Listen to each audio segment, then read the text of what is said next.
সরে বস, সরে বস, সরে বস। রাহুল, অঞ্জলি আসতে এরকম মদ্দাদের মতো কেন করছিস? হ্যাঁ রাহুল, রাহুল তোকে কবে থেকে চিনলো? এক্সকিউজ মি, দুদিনই এসেছি সেই কলেজে, ঠিক আছে? লন্ডনে কলেজ থেকে নেহাত তোকে লাথি মেরে বের করে দিয়েছিল, আর তোর টেকো বাপ আমাদের কলেজের প্রিন্সিপাল তোকে সোর্সের মাধ্যমে আমাদের কলেজে ঢুকিয়েছে। অঞ্জলি, আই লাভ ইন্ডিয়া, আমি তাই জন্য এখানে পড়াশোনা করতে এসেছি। কি আর বলি, রাহুল আর আমি সেই ল্যাংটো বেলাকার বন্ধু। তাও তো ঠিক আছে, তোরা বন্ধু। রাহুল আমাকে ভালোবাসে। আমার রাহুল তোকে ভালোবাসে? কোনোদিনই সম্ভব না।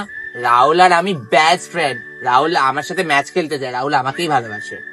ও তোকে বন্ধুর চোখে দেখে অঞ্জলি, তোকে ভালোবাসবে কেন? তোর মধ্যে কি আছে?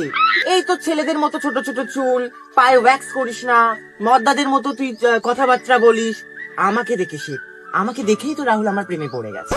শোন, শর্ট স্কার্ট পরে চিকন থাই দেখে করিডোরে টক টক করে হেঁটে গেলেই না ভালোবাসা হয়ে যায় না। হ্যাঁ শোন অঞ্জলি, রাহুল না আমাকে প্রপোজ করেছে।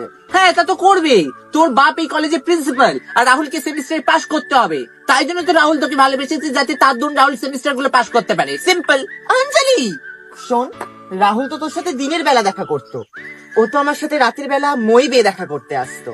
শোনা, ওটাকে ভালোবাসা বলে না, ওটাকে না পাতি বাংলায় নোংরামি বলে। হ্যাঁ, আর তোর মতো বিদেশি কালচারে মেয়েরা এর থেকে ভালো আর কি ব্যাপার। অঞ্জলি, যতই তুই রাহুল রাহুল করিস না কেন, শেষ হাসিটা আমিই হাসবো। দেখিস আবার সিনেমার মাঝখানে টপকে না যাস। মানে? ওই তো রাহুল আসছে।